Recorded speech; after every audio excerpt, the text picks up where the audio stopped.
Hello guys, that Shining Force guy here. Make sure to like, subscribe, and today I'm going to be reacting to Shining Force Win to Promote. Not only am I reacting to this because since I'm getting back to the game, I do have to deal with the hard choice of win to promote, but also that way anyone who hasn't seen this video at least kind of gets a chance to see it. I will have subtitles turned on. Make sure to like, subscribe, and also make sure to check out Jackie Moose.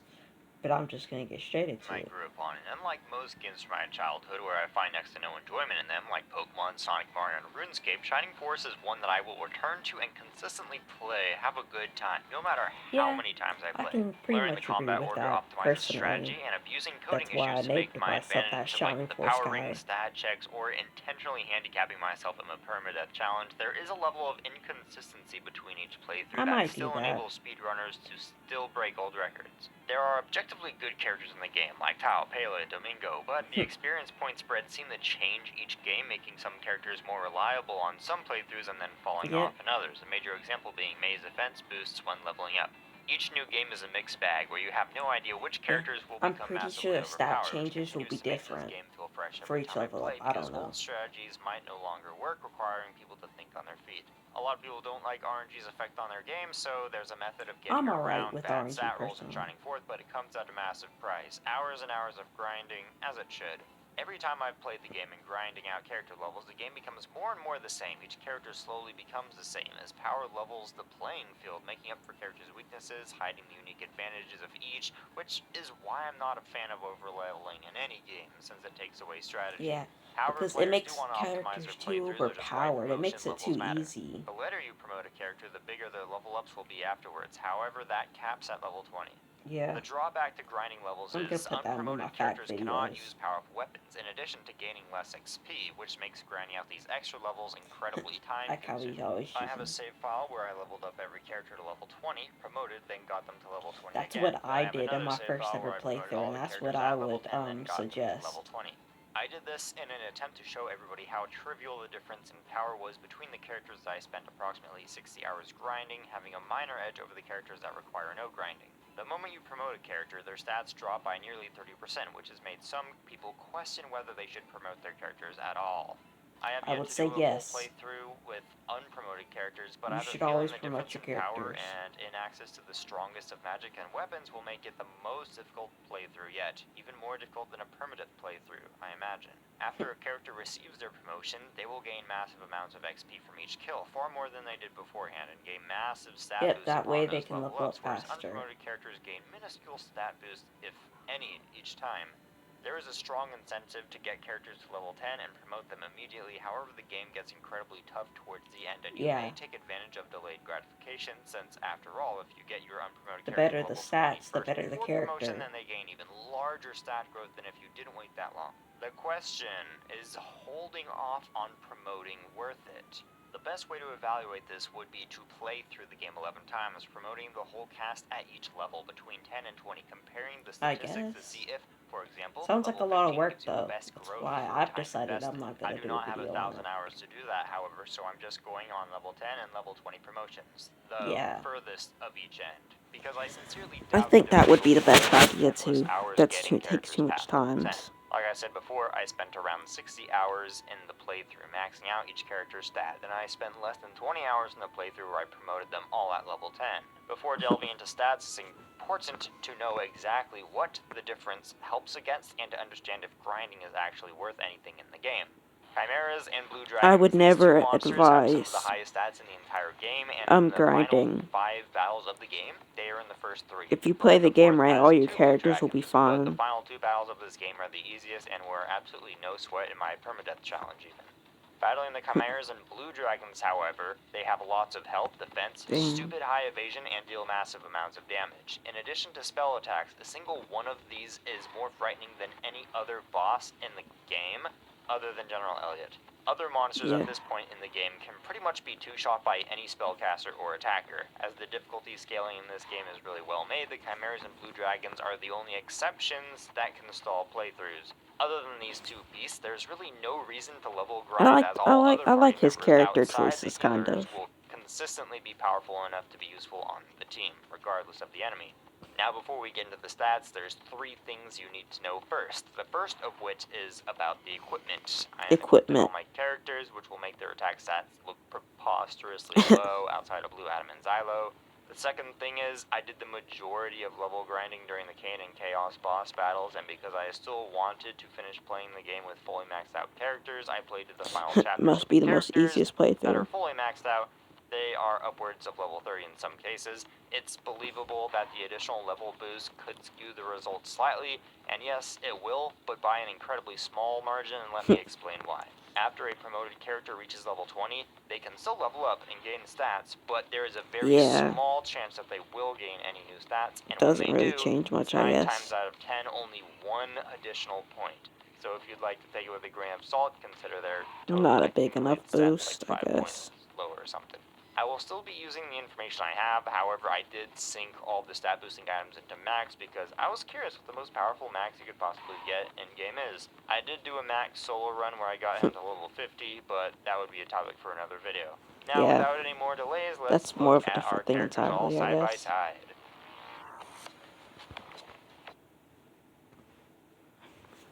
Alright.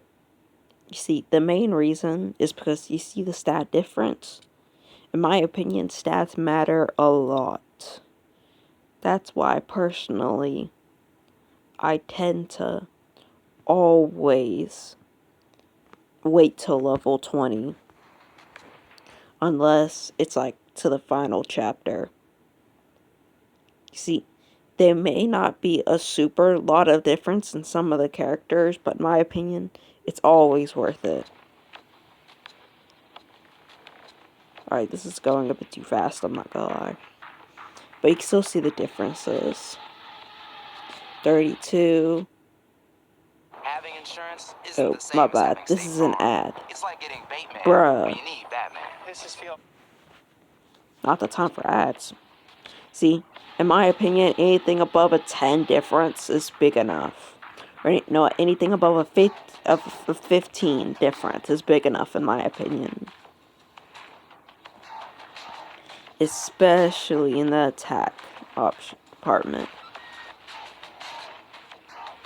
Holy staff. It's like you could really equip Gong with anything to begin with. 26. 18. If it's above 15, then it's better off, in my opinion. I think it's worth it to wait. Ooh, 29. Waiting to promote until level 20 clearly has its benefits for a few characters like Arthur, Honori, and Kokichi. That's However, what I I'd want say. to articulate a point where I believe it is dumb to do so, using Pele, Torsu, and Valbroy as examples. Valbroy would most negatively be impacted by the delayed promotion, the most, as you've seen the difference between I always wait till till 20, no matter much, no matter what. So not only is the potential minuscule, it will also hurt his early and mid-game more drastically than the stat bonus would benefit you in the late game. Haley does not have to worry about this since at the time he joins, he is the most powerful member of the team for the next 3 chapters of the game at least. Even at the very end of the game, he's stronger than the majority of characters. So he's a character who you could hold off on getting to level 20 without it being a burden to your team. However, he has the smallest growth of every single character between promotions in the game, making his handicap essentially meaningless when he could be helping out against Kane and Michaela more. Valbroy has the same issue, being in the top 3 characters with the least growth depending on what level you promote him. However, he absolutely needs to be promoted immediately because he and his wife are so laughably weak early on that without the longsword, their only purpose is to carry the power ring down to the enemy mage in the quarry fight. Wait, I didn't know that. Against the Silver Knight in the Laser Eye battle. Wait. Valbroy and Eamon are so weak that they still only deal chip damage. Wait, one of those were female? Chapter 5. I thought both of those were dudes. Not only that, Valbroy I don't know what I'm talking about no more. I didn't know that. Only one melee character can fight her at once thanks to her creepy throne.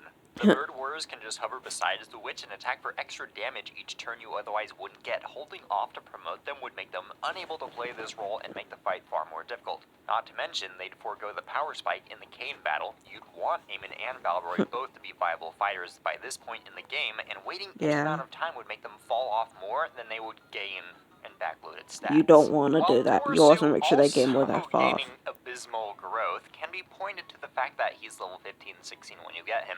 though Aleph still gets a massive stat growth even with her starting level as Wow, well, I which didn't makes know it there were somewhat spells like unjustified. that. By this point in the game, the goal has See, somewhat look how become to big kill that an is. enemy unit before full rotation, so that way when the turn does rotate back to them, there's less enemies to attack, therefore less damage to take in the entire battle. You don't want healers anymore, since wasting a turn to cast a quick heal that restores less HP than an enemy will do in damage is a waste of a turn. Instead, you'd want to land a finishing blow. In addition, Torsu is so weak that he can easily be one-shot just like so many of the other healers. In my opinion, it's just I a don't terrible keep the idea to have him healers. around, period.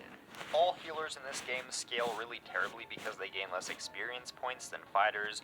While Luke could level up twice in a battle without you noticing, Lo, Chris, Gong, and Torasu probably got less than 50 experience. Torasu's aura spell gives him a good out to gain I rapid levels, would but it's still far more grinding to level him up than any other probably fighter. Well, any just fighter level other up the than Adam, that healers at is. Also, 10 and since keep we brought up everything Adam, else he is just at as 20. useless at max level as he is normally, because he's too slow to keep pace with the rest of the team, and is Yeah. more so a tank, which is absolutely useless because none of the enemy units target him.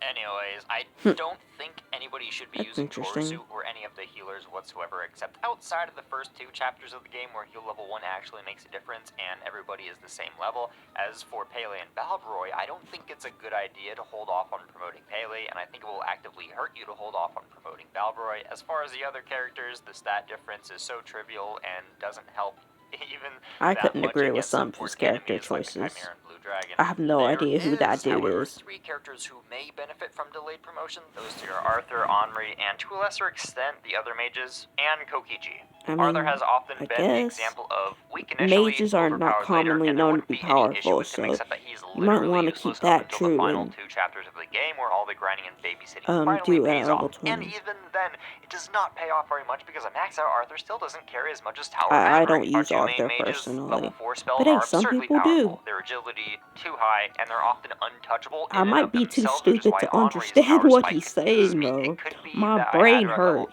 37, bruh. and that Got to could get have some gave her pampers potential after 8 more this. stats, because I just went He's through the game talking too using her smart. after I got them all to level 20, I should because have. she I literally should have carries saw a when video. maxed I out, should doing have the tried to most go damage for a and having the video most that range with explained it freeze in a level dumber way. 4. Cause Her magic this is stack grows just a too lot much with the stat delayed talk for promotions, me. but by the I point see in high that stat game character. I use where high she stat receives character. freeze level 4, I High rarely stat ever character end looks up using cool. all of I her use mana in high a stat single fight, and character. most of the time it one-shots enemies, so she's But yeah, literally just know I'm walking watching around this. ready to I'm hand out doing 6 this for free y'all. kills. I Make just sure to don't go see a check out point this to hold video off though on and read some promoting of the her. comments. This argument I'm I will sure some also of the make with the other comments mages, except Aleph, because if you talk want about to some of use this her at stuff. all, But yeah, promoting her immediately will make her too slow and not gonna squishy. You lie, also